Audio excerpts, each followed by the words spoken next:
y para ello quiero pedirle allí a Ulises que por favor me colabore para que pasemos entonces a mirar qué fue lo que dijo el patriarca Moisés, y ahí lo encontramos en Deuteronomio 10:14. Al Señor tu Dios le pertenecen los cielos y lo más alto de los cielos, la tierra y lo que hay en ella.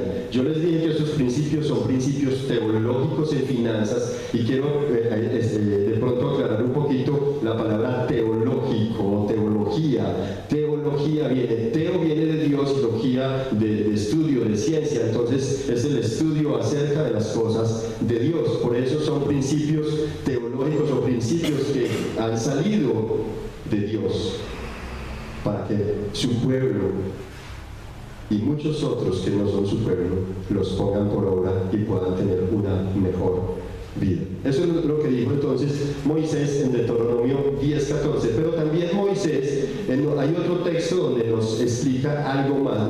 Vamos por favor a esa siguiente, Deuteronomio 8:18. Mire, recuerda al Señor tu Dios, dice Moisés al pueblo. Recuerden al Señor tu Dios, porque es Él quien te da el poder para producir lo que tú produces, para conseguirte la casa, para conseguir el carro, para darle el estudio al niño, para comprar el anillito, la cadenita, o para darte unas vacacioncitas. Es Él y nadie más que Él quien te da el poder de alcanzarlo. Es solamente Él, nadie más.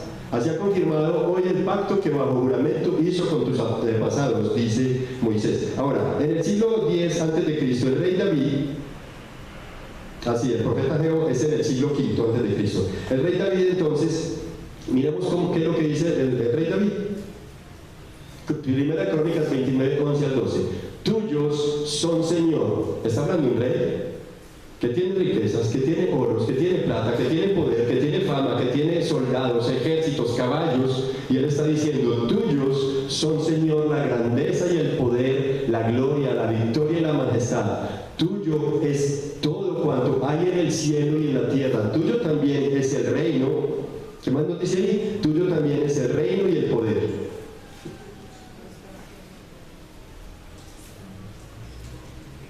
La victoria y la majestad, la gloria, tuyo es todo cuanto hay en el cielo y en la tierra. Tuyo también es el reino y tú estás por encima de todos. Todo le pertenece al Señor. Ninguno de ellos, ni Moisés ni David, pretendieron apropiarse de lo que tenían. Y David estaba administrando grandes fortunas, grandes riquezas, y él no se estaba apropiando de nada. Lastimosamente hoy muchos de nosotros como líderes y pastores pretendemos adueñarnos hasta la iglesia por la cual el Señor pagó a precio de sangre. Eso es triste, porque somos perversos administradores. Por eso les dije que teníamos que hacer 3 reconocimientos para poder entender esto. Lo primero era reconocer que no hemos hecho bien el trabajo. Lo segundo es que necesitamos ser buenos administradores. Entonces, ahí vamos, listo. El profeta Ageo, en el siglo V antes de Jesucristo, dijo 2:8, ahí está: mía es la plata y mío es el oro. ¿A quién?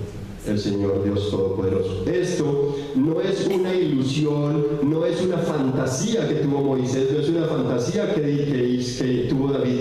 Son palabras que Dios colocó en ellos. En el profeta Ageo fue un caso diferente. Dios se le aparece al profeta Ageo, y en una conversación que sostienen, donde Ageo está preocupado por la construcción del templo, Dios le dice: ¿y de qué te preocupas? ¿Acaso mío no es el oro y mía la plata? Mío es todo lo que hay en los cielos y en la tierra. ¿De qué te preocupas tú? Dios está afirmando que todo le pertenece a Él. De allí que usted verá qué va a hacer frente a esta declaración de Dios. Si lo que tú tienes, ¿vas a seguir diciendo que es tuyo? ¿O vas a tener presente que nada de lo que tienes es tuyo, sino que es prestado y que estás puesto como un administrador? Tú administras, pero tú no eres propietario. Cuando nosotros pretendemos adueñarnos de lo que no es nuestro, estamos haciendo como los administradores corruptos o como los políticos que solamente buscan engordar sus arcas y no el bienestar de la sociedad. Es interesante tener presente eso. A todos nos cuesta aceptar que las cosas que con tanto esfuerzo se han adquirido o nos han dado por obsequio o por una herencia, de pronto lleguen a decirnos que tiene otro propietario y que eso no es de nosotros. En esos términos es que entendemos ser solo administradores. Vale resaltar que ese es el motivo por el que necesitamos ser buenos y que debemos hacer las cosas bien y no de cualquier manera, pues es a Cristo al que le tendremos que rendir cuentas. ¿Quién mejor que Moisés, David o el profeta Ageo para afirmar desde ese entonces que todo pertenecía a Dios? Cada uno de ellos tuvieron unas experiencias maravillosas. Moisés, por ejemplo, vio el poder de Dios obrando a través de las 10 plagas de Egipto. Moisés vio el poder de Dios obrando, abriendo el mar para sacar un pueblo. Moisés vio a Dios obrando, dando provisión, maná, agua de una peña, y entendió el poderío del Señor, la majestuosidad, la soberanía de Dios. ¿Quién mejor que él para decir todo le pertenece a Dios? David, un muchacho que no había hecho carrera en administración pública, que no había estudiado leyes políticas, un muchacho que no se había preparado ni siquiera para un JAL, para presidente de una junta de acción comunal. Él estaba simplemente administrando las ovejas de su papá en los pastizales, en el prado. Y allá lo visitó el Señor. No es que él estaba buscando a Dios. Dios, yo quiero ser gobernante, yo quiero ser rey, yo quiero ser alcalde, yo quiero ser concejal, congresista. No, David estaba haciendo lo que le correspondía hacer. Y allá lo visitó el Señor, y de allá lo que jamás soñó David, Dios lo trajo para ponerlo como rey. Y nada más que rey del pueblo de Dios, de la tierra de Israel, y lo llenó de grandes riquezas. Eso es interesante. ¿Quién mejor que Moisés? ¿Quién mejor que David para decir todo le pertenece al Señor? Yo aquí tengo agüita, mi hermano. Muchas gracias por este oro. Entonces es importante entender, esto es bonito como hay hermanos que se preocupan por uno. Muchas gracias. Y eso que estoy haciéndolo demasiado mal. Cuando lo haga bien, de pronto es mejor que por ahora. ¿Quién mejor que ellos para decir todo le pertenece al Señor?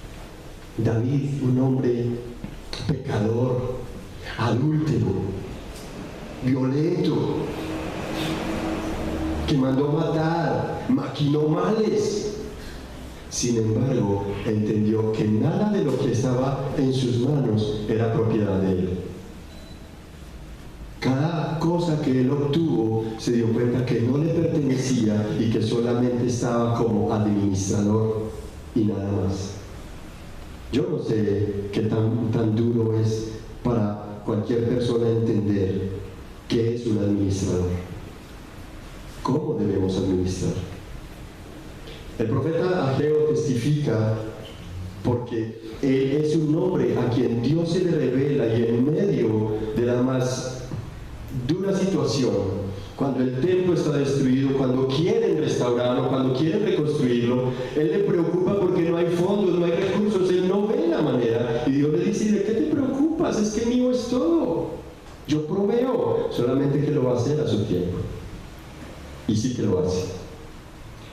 Testifica entonces el profeta Ageo que en una revelación que le hizo Dios, él mismo le afirmó que las riquezas de la tierra son pertenencia de él. Esto es importante porque permite comprender que no fue algo que Moisés o David o Ageo se hayan inventado, sino que Dios mismo lo declaró de esa manera. No era cuestión de ellos, no eran cuestiones emocionales, eran cuestiones divinas, una relación de tú a tú, una relación con Dios, una relación estrecha, donde ellos pudieron entender la voz de Dios, pudieron tener una relación con Dios que lo veían obrar de una manera milagrosa. Sorprendentemente, entonces hablamos de Moisés en el siglo XIV antes de Cristo, David, siglo X antes de Cristo, profeta Ageo antes de Cristo, y ahora ¿cómo lo declara Cristo? Sería importante. Y entonces Jesús, ¿qué dijo? ¿Cómo lo declaró Jesús? Y quiero que miremos Lucas capítulo 16, versículo 11, que dice, mire cómo dice. Eso me confronta de una forma impresionante. Por eso, si ustedes no han sido honrados en el uso de las riquezas mundanas, ¿quién les confiará las verdaderas? Ahora, ¿a qué riquezas se refiere como riquezas mundanas? O sea, a las riquezas que nosotros manejamos en esta tierra. Esas son las riquezas mundanas. El dinero, si vivieras en Estados Unidos serían dólares, si vivieras en México serían pesos mexicanos, en República Dominicana serían pesos dominicanos, pero en Colombia son pesos colombianos. Riquezas, oro, bienes, casas, fincas, haciendas, caballos, ganado, qué sé yo, todo eso son riquezas de este mundo. Y él dice, si ustedes no han sido honrados en el uso, es importante, me llama la atención el contexto de este versículo. ¿Saben cuál es el contexto? Yo quisiera que lo viéramos, pero antes de eso, muchos al igual que Moisés, Ageo y David han prestado atención al llamado de Dios y han reconocido que solo a Él pertenecen todas las cosas, pero muchos otros, muy deseosos de hacer parte del reino de Dios, al llegar a este principio donde se les dice nada de lo que tienes te pertenece, patrasean y como que, bueno, hasta aquí llegué. ¿Cómo así que yo tengo que entender que nada de lo que me he sudado es mío, sino que le pertenece a Dios, que todo esto es ajeno? Entonces hasta ahí como que les llegó el cristianismo. Parece ser que el estudio del Evangelio de la Gracia les alcanzó solamente hasta que ellos fueron propietarios. Pero cuando ya se les dice que nada de lo que tienen les pertenece, sino que es de Dios, hasta ahí fueron creyentes. Y es por eso, ¿cómo es que Jesús en este texto está hablando a una población específica? Yo quiero que miremos, por favor, el texto de Lucas 16, desde el 1 en adelante. ¿A quién se dirige en primera instancia? ¿Quieren mirar?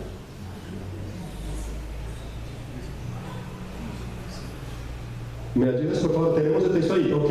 Jesús contó otra parábola a sus discípulos. Ojo, ¿cuál era la población de Jesús? Sus discípulos. ¿Quién eran sus discípulos? Eran creyentes. Se supone, ¿no? Que los discípulos eran creyentes. Entonces es interesante esto porque tener en cuenta su audiencia, la gente a quien él se estaba dirigiendo, va a marcar un factor muy importante para quienes dicen que creemos en el Señor. La audiencia eran discípulos. ¿Quién les contó una parábola? Un hombre rico tenía un administrador, y ahí está pues el texto. Y es importante cómo este hombre administra de una manera muy peculiar, por no decir deshonesta, ¿cierto? Y cuando termina de contar la parábola, Jesús dice entonces, por tanto, así que si ustedes no son honrados, honestos con las riquezas de este mundo, ¿quién les va a confiar las verdaderas? Es interesante que muchos quieren que Dios nos confíe las riquezas mundanas y cada vez más y más y más, y abrazar más fortuna. Y a pesar de eso, ambicionamos que nos confíe también las riquezas eternas o riquezas verdaderas. Y me da tristeza. Hay un texto que Jesús dice, creo que es en Juan, si no estoy mal, tal vez lo tendrán que corregir, humildemente tendré que aceptarlo, donde Jesús dice, en aquel día muchos me dirán, Señor, Señor, en tu nombre hicimos milagros y echamos fuera demonios, hicimos señales, y yo les tendré que decir, apartaos de mí, hacedores de maldad, porque nunca los conocí. Hombres que tuvieron ministerios, a quienes se les había dado dones, pero que estaban usando mal lo que Dios les dio, porque lo usaron para su propia gloria, apropiándose de lo que no les pertenece. Jesús entonces termina diciendo, si ustedes no han sido honrados en el uso de las riquezas de este mundo, ¿quién les confiará las verdaderas? ¿Por qué Jesús enseña a través de historias? Porque Él quiere que la gente, sus discípulos, le comprendan. El amo, para ellos, era una ilustración muy común. Entonces, en esa parábola, el amo es el antitipo de Jesús. Jesús es el tipo que viene a rescatarnos, pero en la parábola, el amo es el antitipo de Jesús. Perdón, el amo es el antitipo de Jesús. Pero el administrador es el que le tendrá que rendir cuentas al amo. Entonces, si el administrador está haciendo las cosas mal, el amo se da cuenta que está haciendo las cosas mal, luego viene a pedirle cuentas porque se ha dado cuenta que está haciendo las cosas mal y lo va a quitar de su puesto. Es interesante que cuando tú estás administrando recursos ajenos, a alguien le vas a tener que rendir cuentas. ¿Quién crees que es la persona más indicada para rendirle cuentas? ¿El hijo del dueño? ¿Los primos de los propietarios de los bienes que tienes? ¿O el mismo dueño? El mismo dueño. ¿A quién está diciendo Jesús? Si ustedes no han sido honestos, honrados con las riquezas de este mundo, a los discípulos. Entonces, ¿cómo se está constituyendo Jesús allí? ¿Como el amo? Él es el dueño. O sea, que aquel Dios del cual hablaba Moisés, David y Ageo no es otro más que Jesús, el dueño del universo, por quien fue creadas todas las cosas, como lo dice el apóstol Juan en el capítulo 1, versículo 3 en adelante, que por él fueron creadas todas las cosas y nada de lo que ha sido hecho fue hecho si no hubiera sido por medio de la obra maravillosa de Jesús. En esto y en todo aquello, el Señor lo que está diciendo es que todas las cosas le pertenecen a Él. Así que no reconocer que todo pertenece a Dios se constituye en un acto de deshonestidad. Nosotros necesitamos entender que no somos dueños y que solamente somos administradores. Reconocer que no hemos hecho bien el trabajo y que necesitamos aprender a hacerlo bien. Ahí terminamos con el primer principio. Hay un solo propietario y en alguna medida nosotros nos hemos pretendido creer ser propietarios cuando en realidad solamente somos administradores, y para administrar necesitamos hacerlo y hacerlo bien. Segundo principio, ahí lo tenemos, ¿ok? Segundo principio, establezca un presupuesto. ¿Cómo así? ¿Habla la Biblia de presupuestos? ¿El presupuesto es un principio divino? Sí. Miren cómo dice Lucas 14, 28 al 33. Supongamos, ¿a quién le sigue hablando? Le está hablando a los discípulos. Es interesante. Grandes multitudes seguían a Jesús. Cuando uno mira el contexto inmediatamente anterior de este texto, dice que grandes multitudes seguían a Jesús. Y él se volteó a sus discípulos y les dijo: supongamos que alguien quiere construir una torre, o quien que queriendo construir una torre no se sienta primero a tirar cálculos, es decir, a hacer presupuesto, para ver si con lo que tiene puede desarrollar completamente su proyecto. Porque si no tiene sino con que echar los cimientos y no puede seguir adelante y avanzar con la obra y finiquitarla, entonces no solamente va a sentir frustración, decepción y va a obtener grandes pérdidas, sino que va a ser objeto de burla, va a quedar en vergüenza. Y luego sigue diciendo: ¿o qué rey que necesitando, queriendo ir a la guerra contra otro rey que viene contra él con 20,000, no se sienta primero a hacer presupuesto, a tirar cálculo para ver si con 10,000 soldados puede hacerle frente al otro que viene contra él con 20,000? Al darse cuenta que no, entonces ¿qué hace? Envía delegaciones de paz. Me llama mucho la atención de este principio, de este pasaje, porque encuentro que el propósito del principio ordenado por Jesús para el presupuesto no tiene otro fin sino moldear el carácter de sus discípulos, de los creyentes. ¿Cómo así que moldear el carácter? ¿Qué tiene que ver esto con el corazón?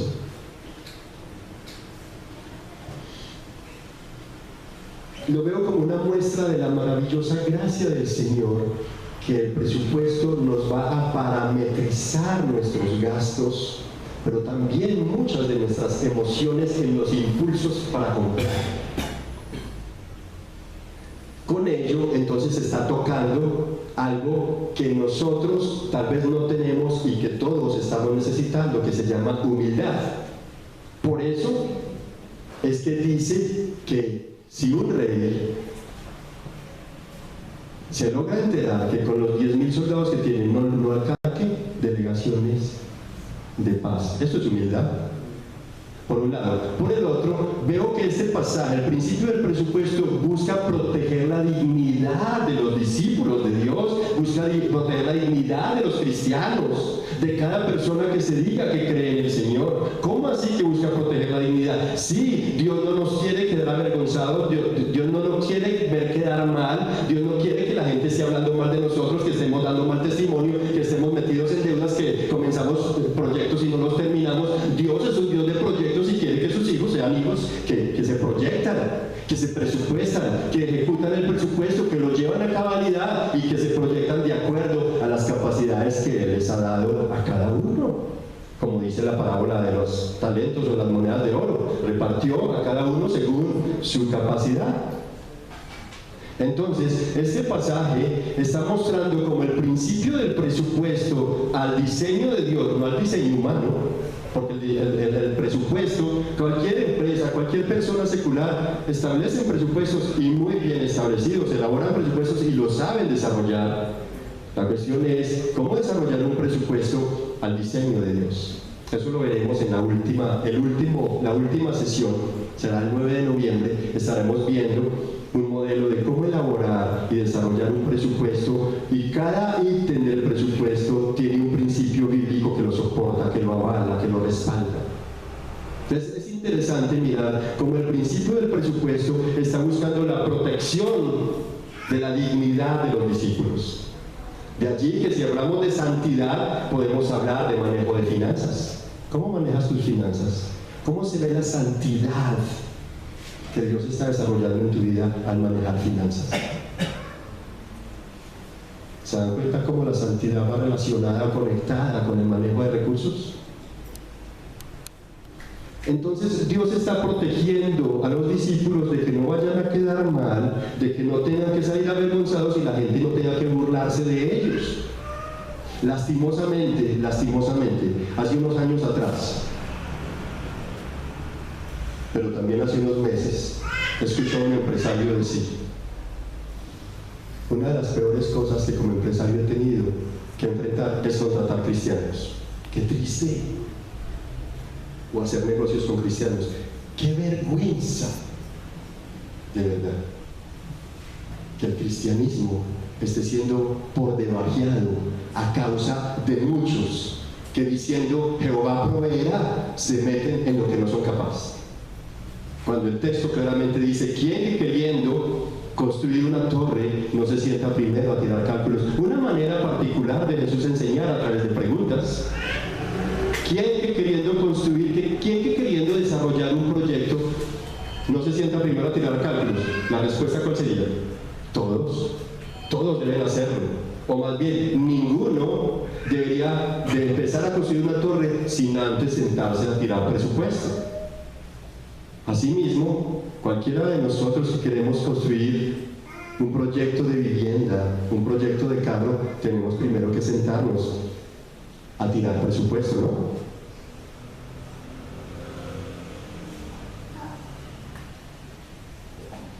Lastimosamente, como les decía, una de las malas costumbres, si bien es cierto, las tradiciones son un valor de cada pueblo, de cada cultura, no siempre son valores reales o valores buenos, sino que a veces son antivalores. Y es un antivalor no hacer presupuesto. Por eso está establecido en la Biblia. Nosotros deberíamos de tener presupuesto. ¿Quién debe manejar presupuesto? Hablábamos entonces de que hablar de finanzas es necesario porque vincula a individuos, familias, entidades o estados que manejan bienes o recursos. Y cuando hablamos entonces de individuo y preguntamos quién debe hacer presupuesto, todo individuo debería aprender a manejar presupuestos. ¿Por qué? Porque va a ser la única manera de manejar orden en sus finanzas. ¿Recuerdan cómo estaba el mundo en el principio?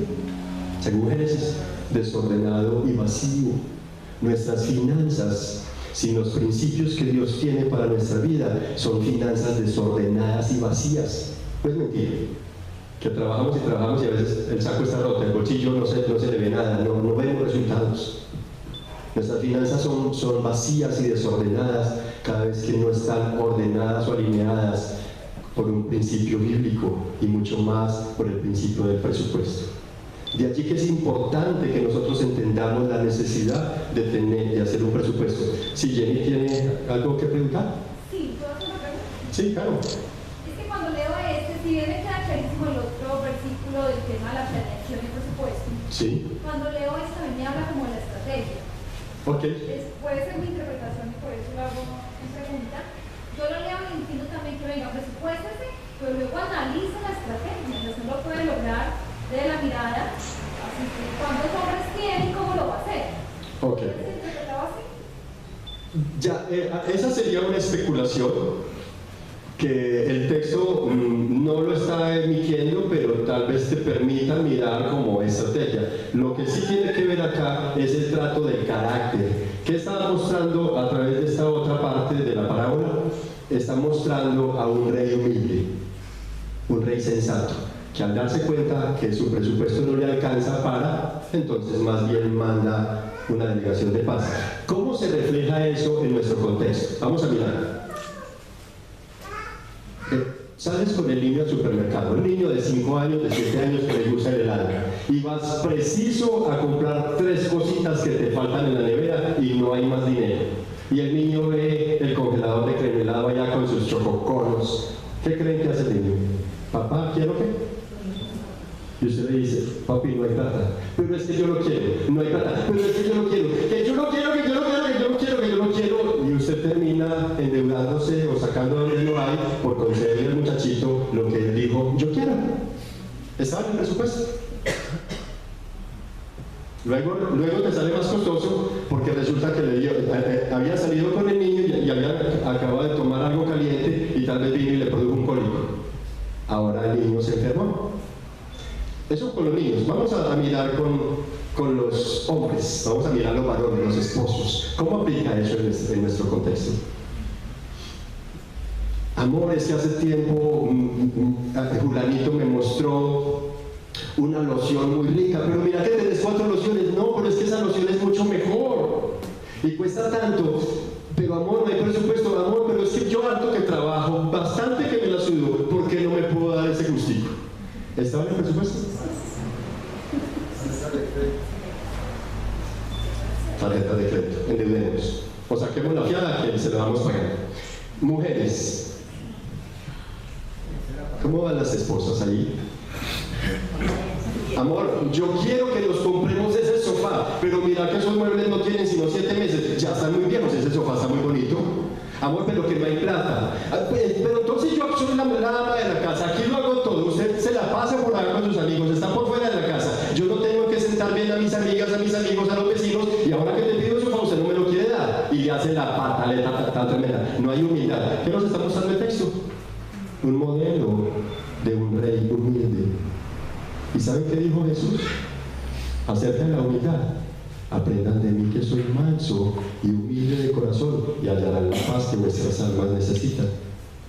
Entonces, el presupuesto como tal tiene otro propósito, no solamente de proteger la dignidad y ayudar a los cristianos, a los discípulos del Señor, a estar alineados con el diseño divino, originalmente hablando, el diseño de Jardín Edén, sino que tiene también el firme propósito de moldear el carácter de los creyentes, de hacer que sean humildes. El presupuesto nos parametriza.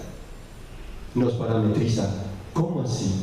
Nos regula, nos aprieta, nos prohíbe. ¿Te ganas 2 millones de pesos? Los gastos de la casa son 2,5 millones.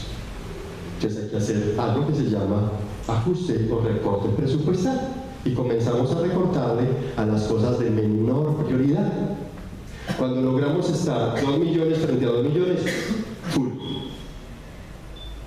Y entonces empezamos a sentirnos frustrados porque no alcanza para esto, no alcanza para aquello, no alcanza para aquello, yo ya no me puedo dar un gustico, ya no hay esto, ya no me puedo comprar la opción, etcétera, etcétera, etcétera. Y empezamos a renegar, pero Dios, yo harto que trabajo, yo que soy cristiano, ahora que camino con usted, las cosas no me salen bien.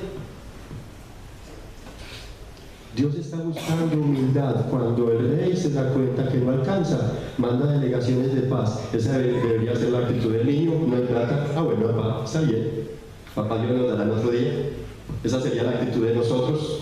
¿Que tienes ilusiones? Uy, amor, gracias por recordármelo. Sí, verdad, que desordenado soy, no voy a comprar esa opción.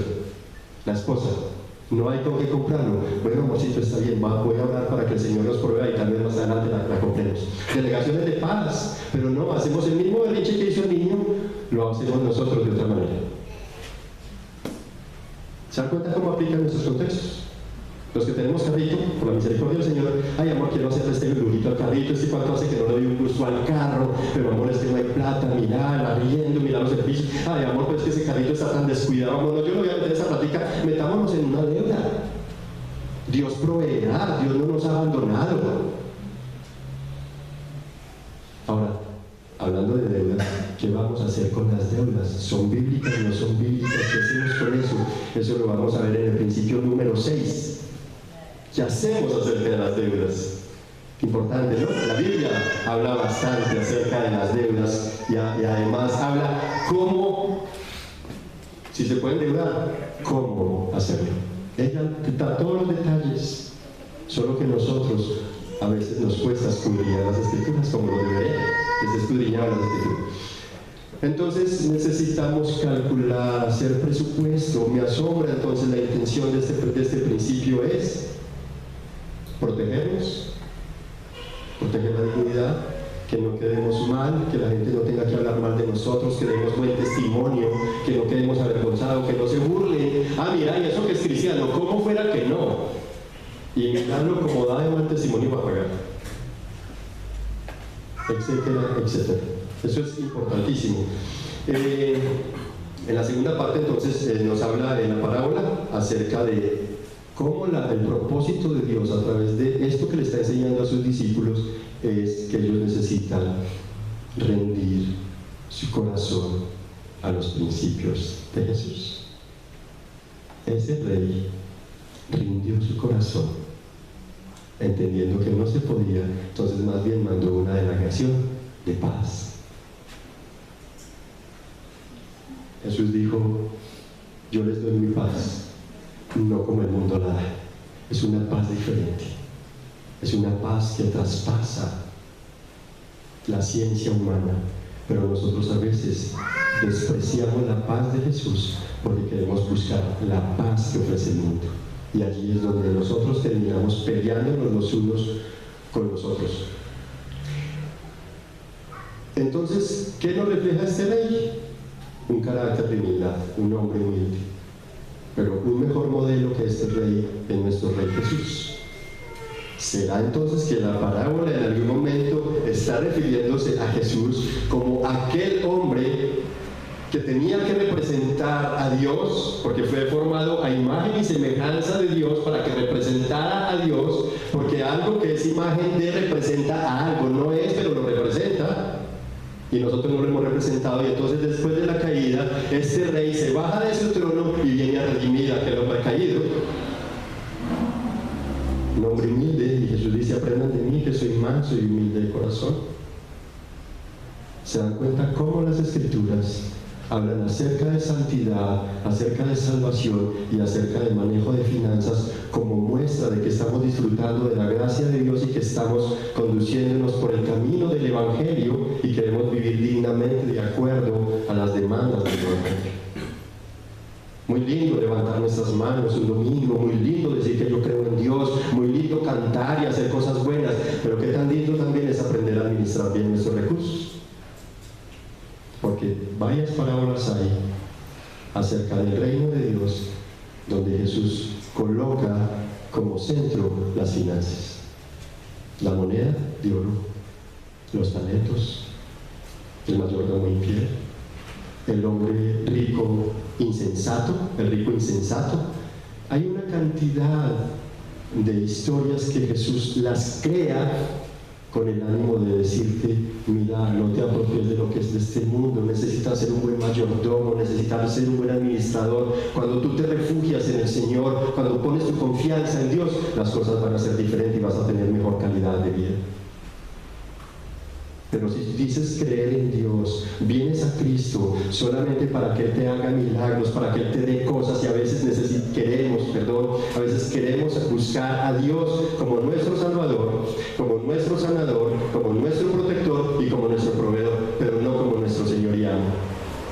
Y resulta que ese Señor y amo fue el que reunió a los discípulos. Les cuenta una parábola de un administrador infiel, para luego decirles, si ustedes no han sido honestos con las riquezas de este mundo, ¿cómo pretenden que se les confíen las riquezas verdaderas o eternas? De allí que la administración de nuestros recursos tiene conexión, impacto o relevancia para la eternidad. Increíble, ¿no? Porque es a través de la administración de recursos una de las maneras en cómo tú muestras que sí confías en Dios, que confías tus bienes, tu vida y que descansas en Él, porque es Él quien nos sostiene. ¿Recuerdan que dijo Moisés? Es el Señor quien te da el poder de conseguir lo que tú puedas conseguir, la riqueza, la fortuna, el carro, la casa, el vestido, lo que quieras que Dios te haya permitido conseguir, fue no tus fuerzas. Él puede quitarte la salud, Él es el dueño de tu vida. Él puede quitártelo todo. De hecho, Nabucodonosor fue un rey lleno de gloria y majestad, de riqueza, de fama y de poder, en gran manera.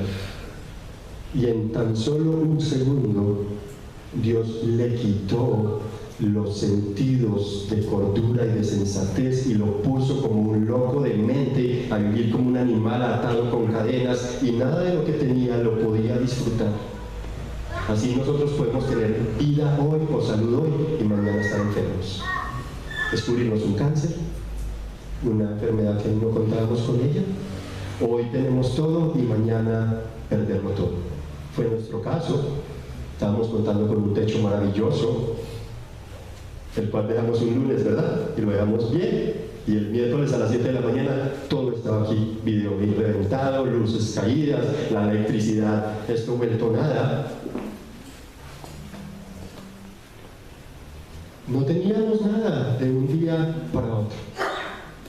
Pero es tan precioso poder descansar en que Dios es el propietario de todo, y que a los que aman al Señor, según Romanos 8, 28 al 30, a los que aman a Dios, todas las cosas, hasta las caídas de los techos y de las carpas, ayudan para bien a los que aman al Señor y a los que han sido predestinados de acuerdo a su propósito para ser moldeados a la imagen de su Hijo Jesucristo. ¿Cuál es el propósito de esta parábola que acabamos de leer hace un momento? Que nuestro carácter vaya siendo moldeado al carácter de Cristo. ¿Y cómo es que usa finanzas, presupuesto? Porque a través de eso se prueba el corazón del hombre, a través de la administración de recursos. Y Dios lo hace también. Para ir terminando nuestra sesión de hoy, que quiero ser muy puntual, al examinar nuestra modalidad en el gasto del dinero, podríamos señalar que en ocasiones se realiza teniendo como base los deseos y no las necesidades. La parábola o la historia que Jesús arma allí es que alguna persona quiere construir una torre basada en deseos, y tal vez por eso no se sienta a tirar cálculos y luego tiene que quedar avergonzado, quedando mal. Pero otra persona a la cual él presenta como una persona preparada es un rey, como una persona sensata, como una persona de carácter humilde, donde dice, no, verdaderamente ese hombre viene contra mí con 20,000 soldados y yo solamente tengo de 10,000, voy a poner en riesgo la vida de 10,000 hombres, voy a poner en riesgo la paz de nuestra nación. Por tal motivo, más bien me someto a la paz que Él tiene establecida, al modelo de paz que Él tiene, y entonces envío delegaciones de paz. Dios está usando todo esto para mostrarnos a nosotros la necesidad de entender que nuestras finanzas, en la administración de nuestros recursos, no debe estar basado tampoco en deseos, sino solamente en necesidades. Construir una torre tal vez sea un deseo, a veces es una necesidad. Estar paseando cada 8 días puede ser un deseo, no es una necesidad.